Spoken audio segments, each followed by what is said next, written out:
जिस उपदेश से राम जी को राजकुमार भगवान राम बने, वो उपदेश आप सुन रहे हैं। कितना ऊंचा ग्रंथ है। इसको वाल्मीकि रामायण भी बोलते, योग वशिष्ठ महारामायण भी बोलते। राम तीर्थ ने इसी का बार बार अध्ययन किया था। ये आप भी शांत हो जाएंगे परमात्मा में, और दूसरों को भी शांति देने की क्षमता देने वाला ये सदग्रंथ है। इसको वेदांत का सिद्धांत ग्रंथ बोलते हैं। दूसरे होते प्रक्रिया ग्रंथ। ये करके फिर कब वो आचार्य बनो तब समझो, ये तो थोड़ा पढ़ो और फिर वही सिद्धांत की बात। तो बार बार योग वशिष्ठ महारामायण विचारने योग।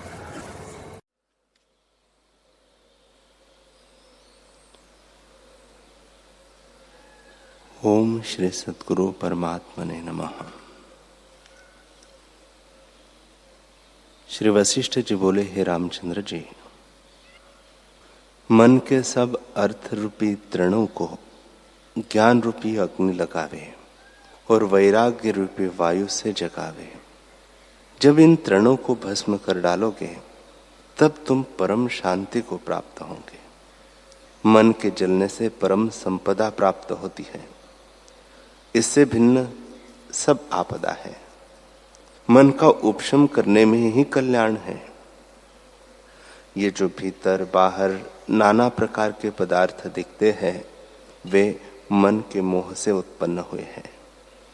जब मन उपशम को प्राप्त होता है, तब मनुष्य, पशु, पक्षी, देवता, पृथ्वी आदि नाना प्रकार के प्राणी व सब आकाश रूप हो जाते हैं।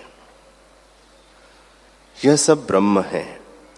ज्ञानी को एक सत्ता भासित होती है, क्योंकि दूसरा कुछ बना नहीं। भ्रम से जगत भासित होता है। उसमें जब नाना प्रकार की वासना होती है, तब अपनी अपनी वासना के अनुसार जीव जगत को देखता है। इससे तुम जागो और वासना के पिंजड़े को तोड़कर आत्मपद को प्राप्त हो जाओ। हे रामचंद्र जी, अज्ञान से जो आत्मपद को भूलकर सोए और वासना के पिंजड़े में पड़े हैं, उन अज्ञानियों की तरह तुम न होना। अज्ञान से जीव का नाश होता है। जो कुछ जगत देखते हो वह ब्रह्मात्र है। जैसे बांसुरी में पवन का शब्द होता है, वैसे ये प्राणी वायु से बोलते दिखते हैं, ऐसा जानो। यह संपूर्ण जगत ब्रह्म मात्र ही है। हे रामचंद्र जी, यदि पुरुष अपने कल्प में जागेगा तो यह जागृत उसको स्वप्न भासित होगा, और जो वहां न जागेगा तो उस कल्प का प्रलय हो जाएगा, तो यह जीव वही चेष्टा करेगा। यदि ज्ञान की प्राप्ति हो तो उस शरीर और इस शरीर की वासना इकट्ठी होकर निर्वाण हो जाएगी, और जो ज्ञान न प्राप्त हो तो उस शरीर का त्याग कर और जागृत ब्रह्म भासित होगा।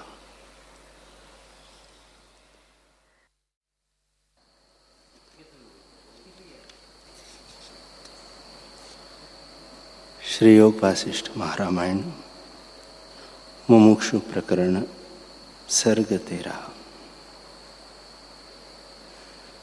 श्री वशिष्ठ जी बोले, हे रामचंद्र जी, यह संसार बड़ा आपदा का समुद्र है। इसमें जो कोई श्रेष्ठ पुरुष है, वह सत्संग और सत्शास्त्र के विचार से इस समुद्र को उल्लंघ जाता है और परमानंद निर्भय पद को, जो आदि अंत और मध्य से रहित है, प्राप्त होता है। और जो संसार समुद्र के सम्मुख हुआ है, वह दुख से दुख को प्राप्त होता है और कष्ट से कष्टतर नरक को प्राप्त होता है। जैसे विष को विष जान उसका पान करता है और वह विष उसको नाश करता है, वैसे ही जो पुरुष संसार को असत्य जानकर फिर संसार की ओर यत्न करता है, सो मृत्यु को प्राप्त होता है। हे रामचंद्र जी, जो पुरुष आत्मपद से विमुख है पर उसे कल्याण रूप जानता है और उसके अभ्यास का त्याग कर संसार की ओर धावता है, वह वैसे ही नष्ट होगा और जन्म मरण को पावेगा जैसे किसी के घर में अग्नि लगे, वह तृण के घर और तृण ही की शैया में शयन करे तो वह नष्ट होगा। जो संसार के पदार्थों में सुख मानते हैं वे सुख बिजली की चमक से है, जो होके मिट जाते हैं, स्थिर नहीं रहते। संसार का दुख आगमपाई है। हे रामचंद्र जी, यह संसार अविचार से भासता है और विचार करने से लीन हो जाता है। यदि विचार करने से लीन न होता तो तुमको उपदेश करने का काम नहीं था। इसी कारण पुरुषार्थ चाहिए। जैसे हाथ में दीपक हो और अंधा होकर कूप में गिरे सो मूर्खता है, वैसे ही संसार भ्रम के निवारने वाले गुरु और शास्त्र विद्यमान है, जो उनकी शरण न आवे वह मूर्ख है। हे रामचंद्र जी, जिस पुरुष ने संत की संगति और सत्शास्त्र के विचार द्वारा आत्मपद को पाया है, सो पुरुष केवल कैवल्य भाव को प्राप्त हुआ है, अर्थात शुद्ध चैतन्य को प्राप्त हुआ है और संसार भ्रम उसका निवृत्त हो गया है। हे रामचंद्र जी, यह संसार मन के संसरने से उपजा है। जीव का कल्याण बांधव, धन, प्रजा, तीर्थ, देव द्वारा और ऐश्वर्य से नहीं होता, केवल एक मन के जीतने से कल्याण होता है। हे रामचंद्र जी, जिसको ज्ञान परमपद रसायन कहते हैं, जिसके पाने से जीव का नाश न हो और जिसमें सर्व सुख की पूर्णता हो, इसका साधन समता और संतोष है। इनसे ज्ञान उत्पन्न होता है। आत्मज्ञान रूपी एक वृक्ष है, सो उसका फूल शांति है और स्थिति फल है।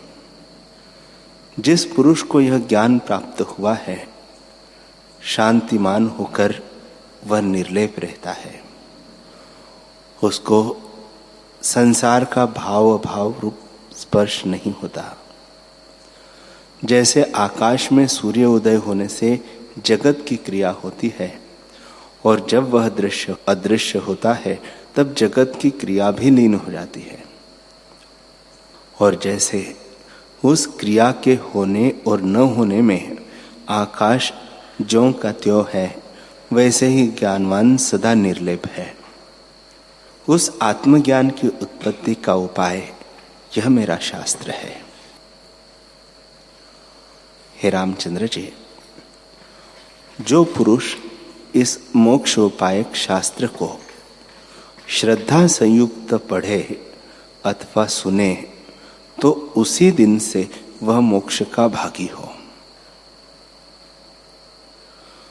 मोक्ष के 4 द्वारपाल है, सो मैं तुमसे कहता हूं, जब इनमें से एक भी अपने वश हो तब मोक्ष द्वार में शीघ्र ही प्रवेश होगा। उन चारों के नाम सुनिए।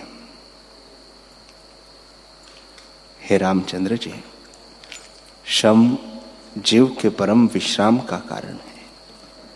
यह संसार जो दिखता है सो मरुस्थल की नदीवत है। इसको देखकर मूर्ख अज्ञानी सुखरूप जल जानकर मृग के समान तोड़ता है, शांति को नहीं प्राप्त होता। जब शम रूपी मेघ की वर्षा हो तब सुखी हो। हे रामचंद्र जी, शम ही परमानंद, परम पद और शिव पद है। जिस पुरुष ने शम पाया है सो संसार समुद्र से पार हुआ है। उसके शत्रु भी मित्र हो जाते हैं। हे रामचंद्र जी, जैसे चंद्र उदय होता है तब अमृत की कणा फूटती है और शीतलता होती है।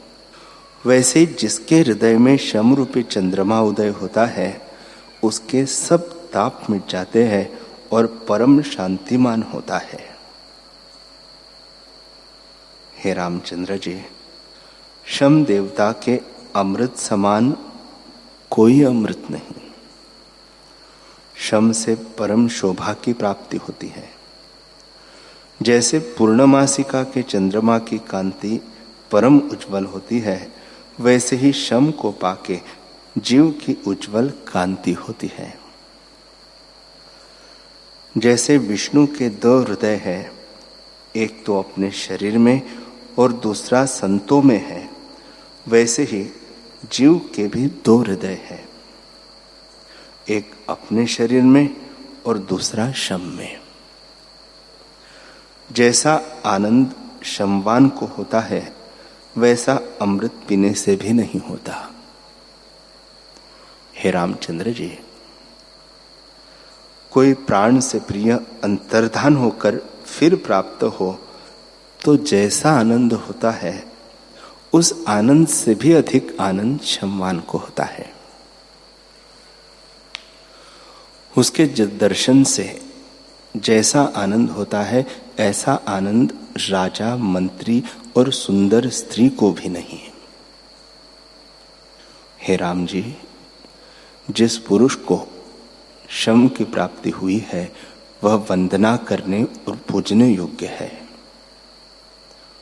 जिसको शम की प्राप्ति हुई है, उसको उद्वेग नहीं होता और अन्य लोगों से उद्वेग नहीं पाता।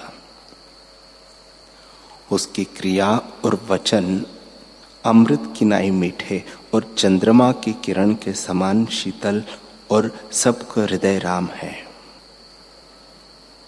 हे रामचंद्र जी, जैसे बालक माता को पाके आनंदित होता है, वैसे ही जिसको शम की प्राप्ति हुई है, उसके संग से जीव अधिक आनंदवान होता है। जैसे किसी का बांधव मुआ हुआ फिर आवे और उसको आनंद प्राप्त हो, उससे भी अधिक आनंद शम संपन्न पुरुष को होता है। हे रामचंद्र जी, ऐसा आनंद चक्रवर्ती और त्रिलोकी का राज्य पाने से भी नहीं होता। जिसको शम की प्राप्ति हुई है, उसके शत्रु भी मित्र हो जाते हैं। उसको सर्प और सिंह का भय नहीं रहता, बल्कि किसी का भी भय नहीं रहता। वह सदा निर्भय शांत रूप रहता है। हे रामचंद्र जी, जो कोई कष्ट प्राप्त हो और काल की अग्नि भी आ लगे, तो भी वह चलायमान नहीं होता, सदा शांत रूप रहता है। जैसे शीतल चांदनी चंद्रमा में स्थिर है, वैसे ही जो कुछ गुण और संपदा है, सब शमवान के हृदय में आस्थित होती है। हे राम जी, जो पुरुष आध्यात्मिक आदिक ताप से जलता है, उसके हृदय में कदाचित शम की प्राप्ति हो तो सब ताप मिट जाते हैं। जैसे तप्त पृथ्वी वर्षा से शीतल हो जाती है, वैसे ही उसका हृदय शीतल हो जाता है। जिसको शम की प्राप्ति हुई है, सो सब क्रिया में आनंद रूप है। उसको कोई दुख नहीं स्पर्श करता। जैसे वज्र और शिला को बाण नहीं बेच सकता, वैसे ही जिस पुरुष ने शम रूपी कवच पहना है, उसको आध्यात्मिक आदिक ताप भेद नहीं सकते। वह सर्वदा शीतल रूप रहता है। हे रामचंद्र जी, तपस्वी, पंडित, याज्ञिक और धनाढ्य पूजा में मान करने योग्य है, परंतु जिसको शम की प्राप्ति हुई है, सो सबसे उत्तम और सबके पूजने योग्य है। उसके मन की वृत्ति आत्म तत्व को ग्रहण करती है और सब क्रियाओं में सोती है। जिस पुरुष को शब्द, स्पर्श, रूप, रस और गंध क्रिया के विषयों के इष्ट अनिष्ट में राग द्वेष नहीं होता, उसको शांतात्मा कहते हैं। हे रामचंद्र जी, जो संसार के रमणीय पदार्थ में बंधयमान नहीं होता और आत्मानंद से पूर्ण है, उसको शांतिमान कहते हैं। उसको संसार के शुभ अशुभ का मिलनपना नहीं लगता, वह तो सदा निर्लेप रहता है। जैसे आकाश सब पदार्थों से निर्लेप है, वैसे ही शांतिमान सदा निर्लेप रहता है। हे रामचंद्र जी, ऐसा पुरुष इष्ट विषय की प्राप्ति में हर्षवान नहीं होता और अनिष्ट की प्राप्ति में शोकवान नहीं होता। वह अंतःकरण से सदा शीतल रहता है और उसको कोई दुख स्पर्श नहीं करता। वह अपने आप में सदा परमानंद रूप रहता है। जैसे सूर्य के उदय होते ही अंधकार नष्ट हो जाता है, वैसे ही शांति के पाने से सब दुख नष्ट होकर सदा निर्विकार रहता है। हे राम जी, वह पुरुष सब चेष्टा करते दृष्टि आता है, परंतु सदा निर्गुण रूप है। कोई क्रिया उसको स्पर्श नहीं करती। जैसे जल में कमल निर्लेप रहता है, वैसे ही शांतिमान सदा निर्लेप रहता है।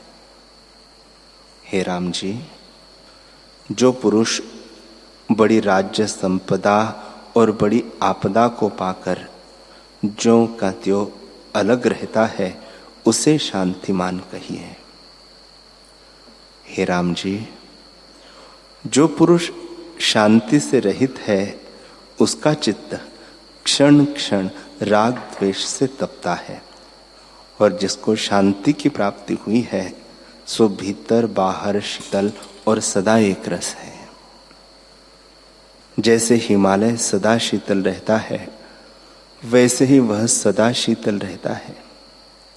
उसके मुख की कांति बहुत सुंदर हो जाती है। जैसे निष्कलंक चंद्रमा है, वैसे ही शांतिमान निष्कलंक रहता है। हे रामचंद्र जी, जिसको शांति प्राप्त हुई है, सो परम आनंदित हुआ है और उसी को परम लाभ प्राप्त होता है। ज्ञानी इसी को परम पद कहते हैं। जिसको पुरुषार्थ करना है, उसको शांति की प्राप्ति करनी चाहिए। हे रामचंद्र जी, जैसे मैंने कहा है, उस क्रम से शांति का ग्रहण करो, तब संसार समुद्र के पार पहुंचोगे। श्री वशिष्ठ जी बोले, हे रामचंद्र जी, अब विचार का निरूपण सुनिए। जब हृदय शुद्ध होता है, तब विचार होता है, और शास्त्रार्थ के विचार द्वारा बुद्धि तीक्ष्ण होती है। हे रामचंद्र जी, अज्ञान वन में आपदा रूपी बेली की उत्पत्ति होती है। उसको विचार रूपी खड़ंग से जब काटोगे, तब शांत आत्मा होंगे। मोह रूपी हस्ती जीव के हृदय कमल का खंड खंड कर डालता है। अभिप्राय यह है कि इष्ट अनिष्ट पदार्थ में राग द्वेष से छेदा जाता है। जब विचार रूपी सिंह प्रकटे, तब मोह रूपी हस्ती का नाश कर शांतात्मा होंगे। हे रामचंद्र जी, जिसको कुछ सिद्धता प्राप्त हुई है, उसे विचार और पुरुषार्थ से ही हुई है। जब प्रथम राजा विचार कर पुरुषार्थ करता है, तब उसी से राज्य को प्राप्त होता है। प्रथम बल, दूसरे बुद्धि, तीसरे तेज, चतुर्थ पदार्थ आगमन और पंचम पदार्थ की प्राप्ति, इन पांचों की प्राप्ति विचार से होती है। अर्थात इंद्रियों का जितना, बुद्धि आत्मव्यापिनी और तेज, पदार्थ का आगमन, इनकी प्राप्ति विचार से होती है। हे रामचंद्र जी, जिस पुरुष ने विचार का आश्रय लिया है वह विचार की दृढ़ता से जिसकी वांछा करता है उसको पाता है। इससे विचार इसका परम मित्र है। विचारवान पुरुष आपदा में नहीं फंसता। जैसे तुम भी जल में नहीं डूबती, वैसे ही वह आपदा में नहीं डूबता। हे रामचंद्र जी, वह जो कुछ करता है विचार संयुक्त करता है और विचार संयुक्त ही देता लेता है। उसकी सब क्रिया सिद्धता का कारण होती है और धर्म, अर्थ, काम, मोक्ष विचार की दृढ़ता से ही सिद्ध होते हैं। विचार रूपी कल्प वृक्ष में जिसका अभ्यास होता है सोई पदार्थों की सिद्धि को पाता है। हे रामचंद्र जी, शुद्ध ब्रह्म का विचार ग्रहण करके आत्मज्ञान को प्राप्त हो जाओ। जैसे दीपक से पदार्थ का ज्ञान होता है, वैसे ही पुरुष विचार से सत्य असत्य को जानता है। जो असत्य को त्याग कर सत्य की ओर यत्न करता है उसी को विचारवान कहते हैं। हे राम जी, संसार रूपी समुद्र में आपदा की तरंगें उठती हैं। विचारवान पुरुष उनके भाव अभाव में कष्टवान नहीं होता। जो कुछ क्रिया विचार संयुक्त होती है उसका परिणाम सुख है और जो विचार बिना चेष्टा होती है उससे दुख प्राप्त होता है। हे रामचंद्र जी,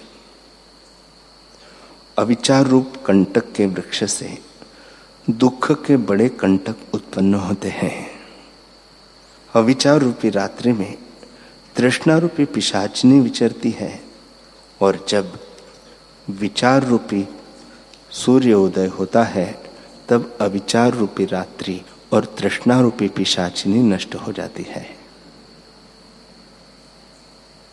हे राम जी, हमारा यही आशीर्वाद है कि तुम्हारे हृदय से अविचार रूपी रात्रि नष्ट हो जाए।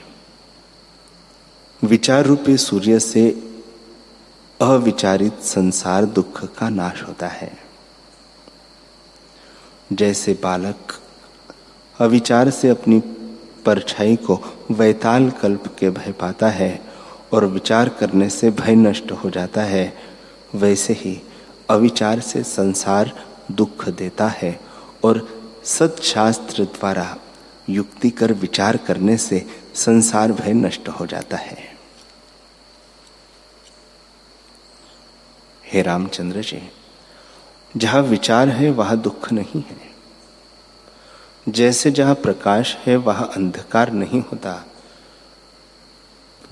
और जहां प्रकाश नहीं वहां अंधकार रहता है, वैसे ही जहां विचार है वहां संसार भय नहीं है और जहां विचार नहीं वहां संसार भय रहता है।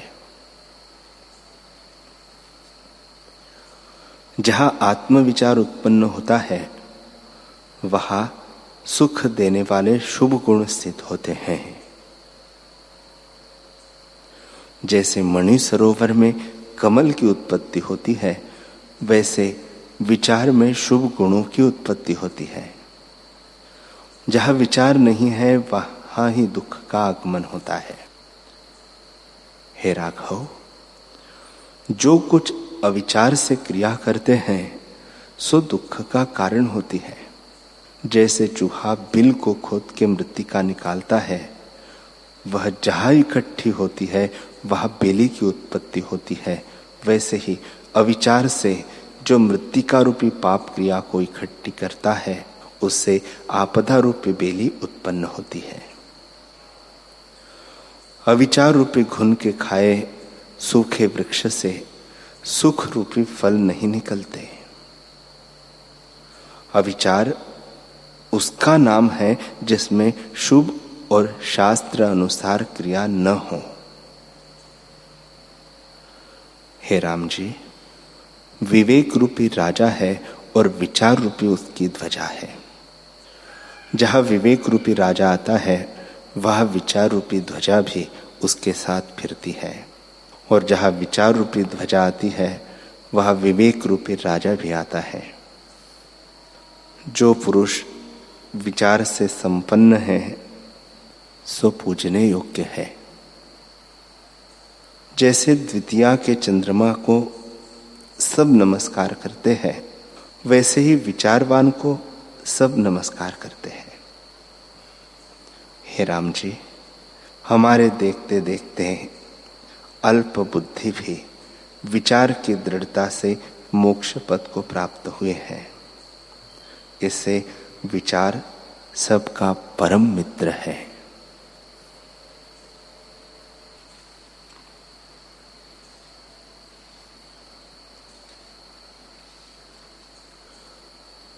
हरि ओम।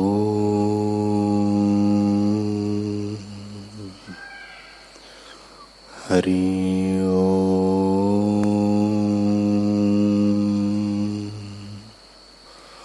ओम सहनावतु सहनौ भुनक्तु सह वीर्यं करवावहै तेजस्विनावधीतमस्तु मा विद्विषावहै।